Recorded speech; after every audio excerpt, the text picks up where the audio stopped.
action, and that's why we'll have back-to-back mailbags. Wednesday mailbag and Thursday mailbag this week, and then on Friday, we'll be talking to Evan Klosky.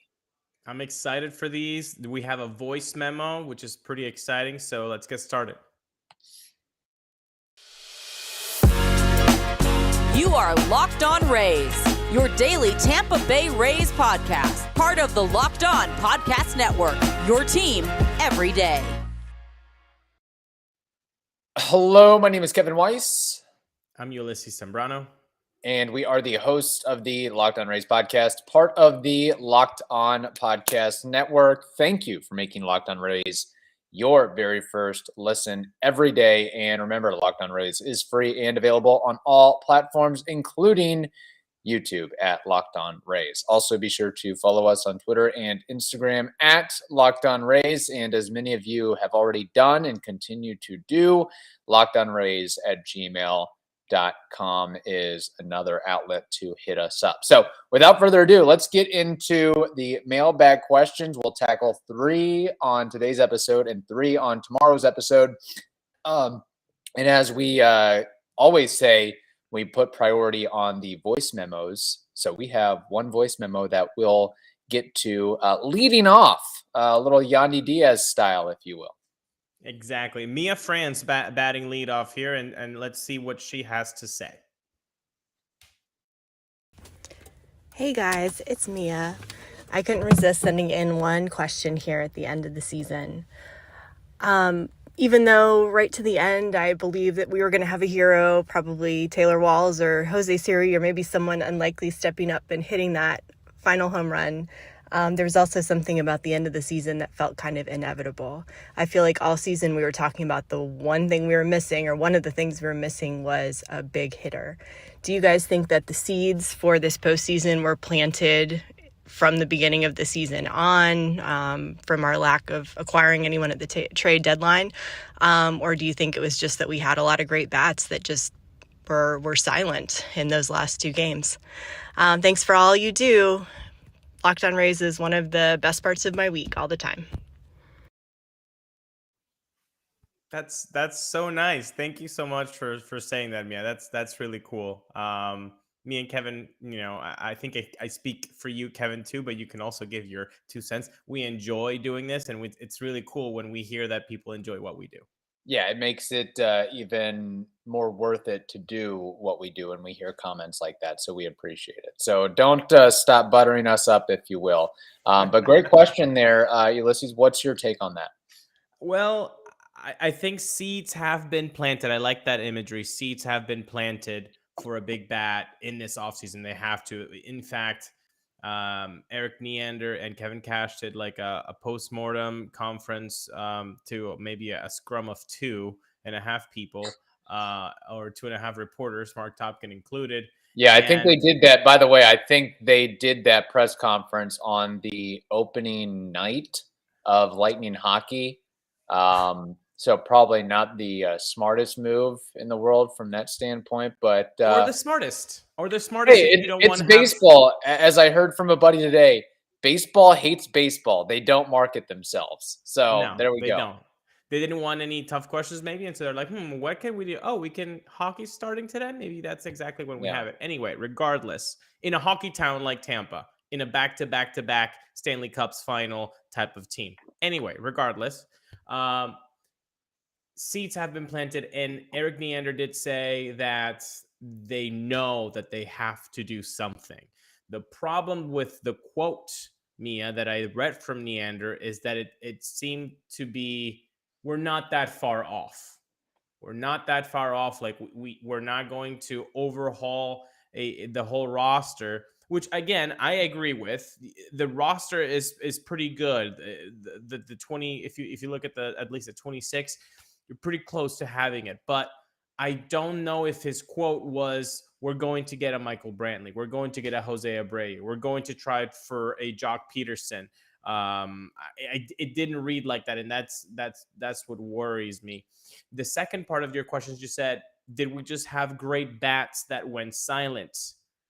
I think we had good bats that went silent. I don't think there's any bat in that lineup except for maybe Wander's skill level, but not the season that he had, as great. I think we have plenty of good players, and some have had very good seasons, but I don't think any of those guys are great or had great seasons.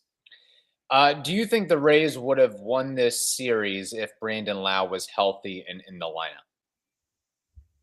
I think it would have deepened the lineup. I think maybe Francona has to think twice about leaving Shane Bieber and McKenzie out. I think it makes matchups a little bit more difficult when you know that there's a guy that has 39 home runs.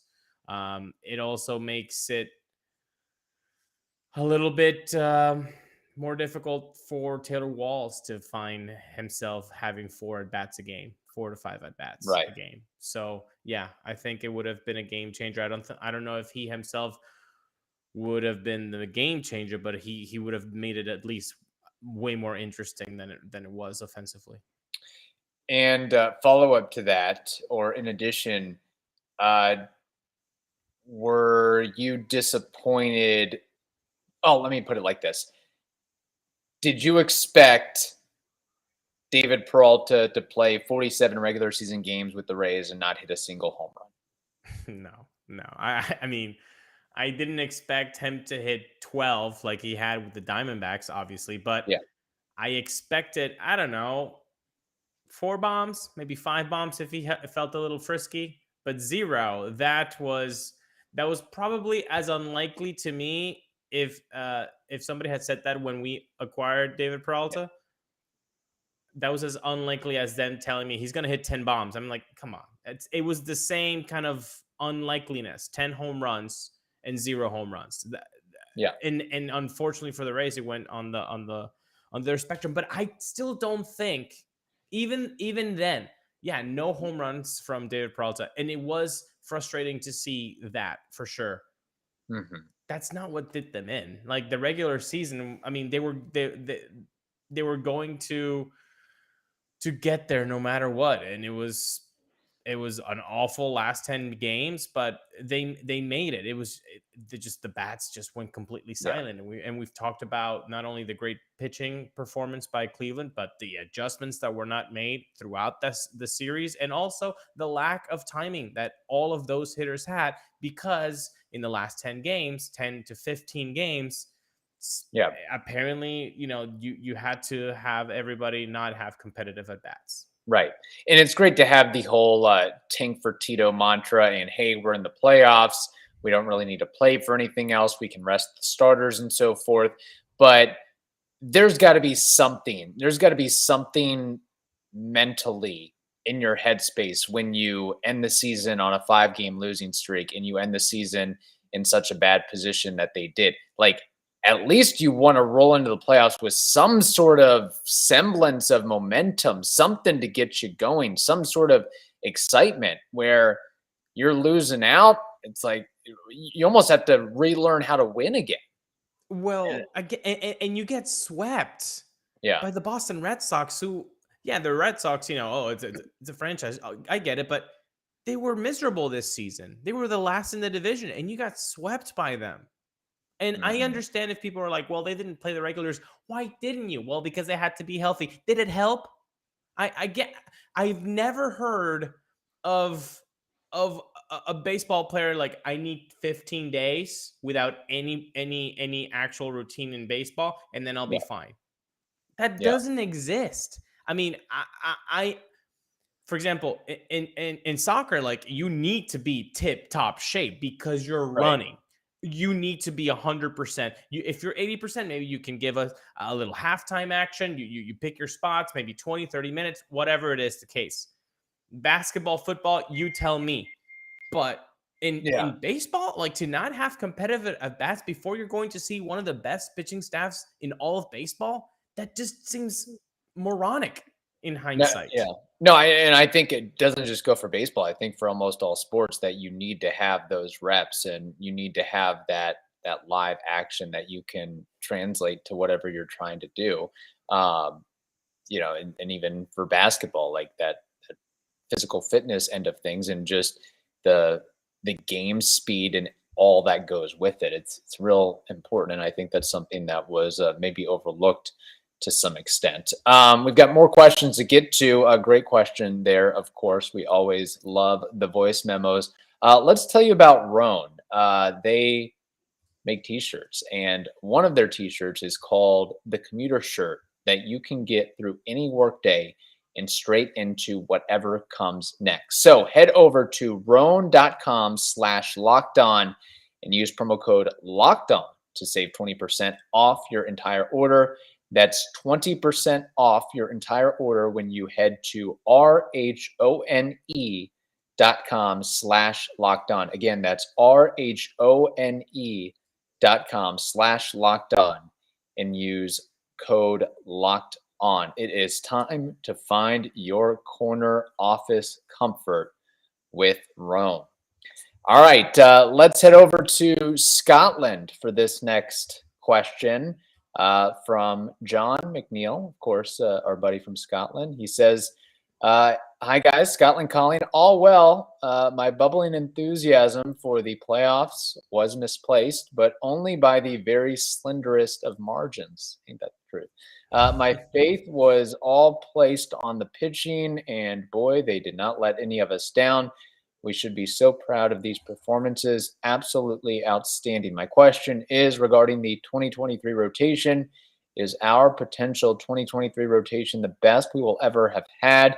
And will it be the best in the American League? I say yes on both counts. What say you guys? Glasnow, McClanahan, Boz, Springs, Kluber. If these guys stay healthy, wow, just wow. I can't wait for April. Well, again, always a pleasure to hear from you, John. I do have to edit you. Yes. No Shane Boz, unfortunately, John. Remember, Tommy John's surgery. So we will not see any Shane Boz action in 2023. So you've got the top four, though. That's yeah, well, really we might not see Corey Kluber either if he doesn't return. Right, but you've got the top four horsemen. You've got McClanahan, you've got Glasnow, you've got Rasmussen, and you've got Jeffrey Springs. I feel pretty good about those four. Now, the fifth spot, that is going to be where the depth is going to be because you've got Luis Patino, you've got Joni Chirinos, you've got Yarbrough if he's not traded, you've got Josh Fleming, you've got maybe a possible August, September call-up for Tash Bradley. You have a possibility of maybe, just maybe, getting a starting pitcher. Someone like, I don't know, I had him right here, man. Wade Miley, you've got Ross Stripling, Zach Greinke, Noah Syndergaard. They're all free agents. Noah Syndergaard would be really interesting to me. I mean, he's got the stuff. I mean, if he just puts him in the Rays pitching lab, like he actually might be what we all thought Thor was going to be. So, okay, that might just be my pick just for this question. Noah Syndergaard. Go get Noah Syndergaard. But yeah, that fifth spot, man, it's going to be really fun to see those top four. But what are they going to do with that with that fifth spot? And again, we say this every year. I hate the tweets where people go, look at this rotation. Boom, boom, boom, boom, boom. It's the best ever. And it's like that rotation might have 5 go-arounds of all being healthy. Some of these guys are going to get injured. It's baseball. I mean, have you seen like the season guys? Like somebody's going to get injured. So it's the depth. The names you need good options. I think they have good options, but I would like that to increase. And I think Kevin, you would as well. Yeah, I mean, sure. We can name the top 4, top 5 guys, but you better be able to count on 8, 10, 12 names in any given year. Now, do you think that would be, so say it is for 2023, McClanahan, Glasnow, Rasmussen, Springs, and X marks the spot. Would that be the best 4/5 rotation that the Rays have ever had? No, it would not be. Okay. It would most certainly not be. I think that rotation of the best rotation has a year, and that's 2012. That rotation was incredible. And if you were not a Rays fan then and you're listening to this, go look at the numbers for that 2012 season. It was unlike any other. I'll give you the names right now from the top What do you got? You had David Price. I think that was his Cy Young season. You had James Shields. You had Alex Cobb. You had a little bit of Chris Archer. You had Jeremy Hellickson. I believe you also had some Matt Moore. It was just it was just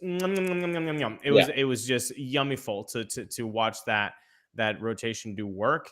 The unfortunate thing is they got to 90 wins and were not able to get into the playoffs. So that's the team that could have been, that never was. I'll give that the best rotation ever, 2012. You mentioned Noah Syndergaard, so that would be sort of your replacement for Corey Kluber, or do you think they do a combination of, I don't know what Syndergaard would command at that point, but throw pockets of money at multiple veteran starting pitchers? I mean, I think he's not likely at all to become a Ray, but I think that would be an interesting option if the Rays were to have just money lying around. I mean, he got paid $22 million for this season, so he's around 20 per season. No, the Rays are not going to spend $20 million on a starter when they basically can just get Jeffrey Springs to turn from a reliever to a starter with a 2.5 ERA. Right. They're not going to do that. But I mean, you need depth though, and I think the Rays have been doing the whole let's get a veteran at the end of the rotation because we have so many young guys. You saw that with Morton, you saw it with Kluber. So if they're going to the same, you saw it with Rich Hill, Michael Wacha, which by the way they're both free agents. So if you look at the list of free agents, had a hell of a year too. Yeah, he did. He had the year that we all thought that the Rays were going to get. Carlos Carrasco is going to be a free agent. You've got Andrew Heaney, who, by the way, unlocked it with the Dodgers this season. He's a lefty, maybe. I think there are options there. There are interesting options. And again, I think that the Rays are an organization that maybe a veteran pitcher that's trying to reestablish his value or just wants to find a environment to more or less close out their career that they can feel welcome and feel like they can perform at a high level. Tampa Bay would be that place to go, not only for the clubhouse aspect, but in terms of what the coaching staff and the analytics team can provide to them. And the fact that it sucks that the Rays got wiped out in this wild card round, but they've been one of the most competitive teams in baseball, one of the most competitive teams in all sports over the last 5, 10, 15, 20 years. So I think that combination really makes it attractive for another, free agent veteran pitcher. And who knows, maybe it is Corey Kluber that they opt to go back and bring back. I mean, I don't think they did him any disservice by loading up the incentives based on the number of starts that were made. So maybe that is an option going forward too. So but it would surprise me if you don't agree with 15 mil for Charlie Morton. It would surprise me, because he's definitely not taking 8 plus incentives. He's probably going to be taking like 13 as a base now. It would surprise me. Maybe a multi-year deal. He might not sniff at anything less than a multi-year deal because he's been playing the single-year deal a couple times around now, and he probably wants a little bit more. He proved himself this year with the 160 plus innings, making basically every available start. I mean, didn't he make the most starts for the Rays anyway? Yeah, I mean, he was nails. You said all of that, and which name popped out? Zach Greinke. Greinke. I mean, 38 years old. I don't think he wants to be in a clubhouse where they win 55 games. Right. He's made his money too, so it's not like he's doing it because he needs to pay for the kids' college tuition. Like, he's fine. Right. He's fine. I don't know. That would be interesting. I would like to see Zach in a Rays uniform that would be interesting for me. He is from the Orlando area. The one maybe hold up, and I think he can still perform at an adequate level. I just think that Zach Greinke is an interesting character, and I would think that the Rays from their statuesque veteran types, Wacha, Hill, Kluber, Morton, they want sort of a Yoda, Nostradamus. And I don't know if maybe Zach Greinke has turned a corner and he will be that guy, but I know he's been very reserved in the past. And maybe that's just being more reserved towards the media, but I don't know if he would take on that mentor-mentee type role that the Rays would be looking for with the young pitchers. But who knows? Maybe he's completely different in the clubhouse compared to the outward presence that we know Zach Greinke has. So there's been a couple of athletic articles on Zach Greinke, and yeah, he's an odd guy, and but also BA was an ex-teammate of his, and he said that the one thing you could count on Zach is for him to be completely honest. Like he won't he'll be like, hey, that looks bad. That why are you throwing a curveball there? You shouldn't throw a curveball anymore. Like, I think that would be such a different contrast. Like Klubot, they called Klubot because he was like, oh, so stoic and all that. Charlie Morton, also serene. Like, I think Zach also fits the mold, just in a slightly different way. I would be interested. Interested to see that for sure. No, possibly, for sure. All right. This last question we'll get to on today's episode from Charles McGregor. Kevin. Yeah. Before we get to Charles. Sorry, I'm jumping the ship here. I needed my Built Bar fill. That's what I needed. Yeah, you've got to. You know what? And let me introduce you, Kevin, and everybody listening and watching, because you're subscribing on YouTube. Let me introduce you to our new favorite, which is cookie dough chunk puffs, which have a light and chewy texture, real cookie dough chunks, and of course, you know it. Say it from the back. They're covered in 100% real chocolate. Of course they are. Cookie dough chunk puffs are only 160 calories, and they have only 15 grams of protein.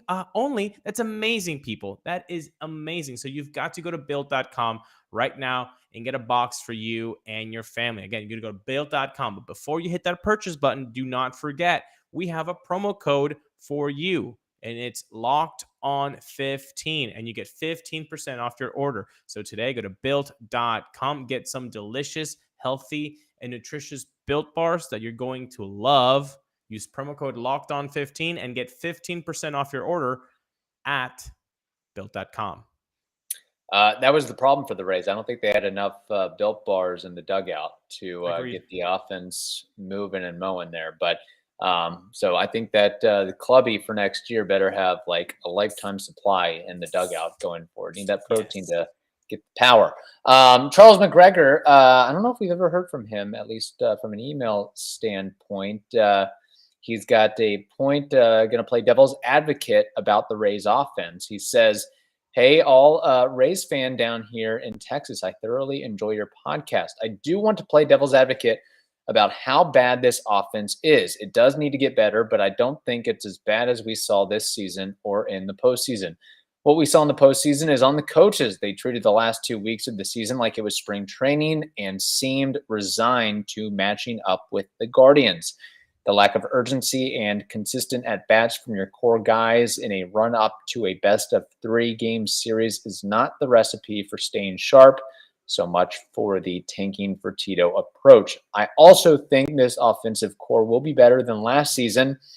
We'll have a hopefully healthy Margot, Lau, and Franco core in the middle of the lineup all season, and we haven't seen the ceiling for some of the younger talent that will hopefully keep developing, like Siri, Franco again, Paredes, and so on. With that said, my question is, do you think this team will be a contender with a depth approach over a spend big on one bat approach? The main issue seems to be that their hitting is thin. So when one of the core middle guys goes down, they don't have a next guy up type of person. If that is the case, maybe a series of Paredes style under the radar acquisitions may be the way to go, instead of putting all your chips in one or two big bats that may end up underperforming or getting injured. What do you think? Well, Charles, thank you for your email first. Hope Texas is doing well. Charles, I'll tell you this. If the Rays get two quote unquote big bats, I think that's hedging your bets. I think that's okay, because the core of the group, if they all come back, which they should, that should be a deep lineup. If you add two more names to this, two proven guys, just because we said it, I think this week we said Brantley and Abreu. If you get a Brantley and Abreu, this whole lineup is just so much deeper than it has. I mean, that would be tremendous. You add those two guys to Yandy, Wander, Randy. I mean, now you're really talking. So if you get two guys, I think you're hedging your bets. But I don't think Erik Neander sounded like that's what he's going to do, or that's what their main goal is. I think if the price drops enough for all these guys, maybe then they can start playing, but they're not going to go out for these types of names right away. I don't think so. I mean, guys, read Topkins' article on it, and then also look at the video. It sounded more like, yeah, we're gonna do some moves, and those moves might be more like the Paredes move, something that's under the radar, and we hope that it's going to reap the benefits. But I didn't read a lot of like, yep, we're definitely going to be out there looking for the free agent names. I didn't read that from Neander, Kevin. Yeah, and look, I would go odds against the Rays landing both Jose Abreu and Michael Brantley. I mean, if we're getting really cute about this, okay, Jose Abreu and Jock Peterson, or Michael Brantley and AJ Pollock, or something like that. But and I don't even know if that's something that would happen. But I also think that the Rays are, Charles makes a good point here. This was a very young roster, and a lot of young guys, rookie level players, got playing time, got their feet wet, and I think they are expecting numerous strides and development to take place from Siri, from Franco, I don't think they've given up on Josh Lowe yet. Like, they want to give him, I think, a full shake and a full crack at it as well. But the other thing too is that, wait, before you move on, Rhone and Walls in that list too, and because you cannot really honestly think that Walls is just going to be this player, right? Like, we expect growth from Taylor Walls, right, people? Like, we are all expecting better things. I don't know how much though. I mean, he's not gonna. I think his ceiling is 620 OPS. Did he even reach that this year though, Kevin? Did he reach 620 OPS? I don't believe so. I don't believe so either. But 620 is not a high OPS. It's not, but what I'm saying is, like, he didn't even reach that. So, like, all I'm asking is, like, some improvement would be nice from everybody, including Taylor Walls. Yeah. Oh, no, that's a good point. Is like some progression to the mean, if you will. But the other consideration too, and maybe this is where the Rays will go out in the trade market instead of free agency to acquire a bat or two, because there is going to be the 40-man roster crunch when you think about all the injured guys that'll be coming off the 60-day IL and all the minor leaguers that are going to have to be added to the 40-man. So there's going to be some, I would think, prospect capital that they've really got to fine tune and figure out, okay, here are the handful of names we're rolling with. These other guys, they're expendable in a sense, and we can package them to trade for whatever we're looking for. Maybe we're looking to trade for, like I said the other day, Anthony Santander or Rhys Hoskins or Randall Grichuk, or I don't know, Luke Voigt, Marcell Ozuna, pick a name, just some sort of middle of the order-esque bat who's got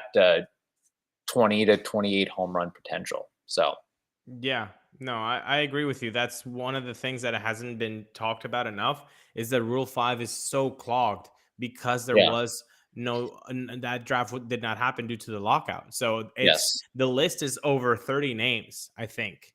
It's pretty lengthy. It's pretty lengthy, people. So you're going to see a lot of moving parts on that one. I wanted to just check real quick. What did you say that Taylor Walls' ceiling OPS would be?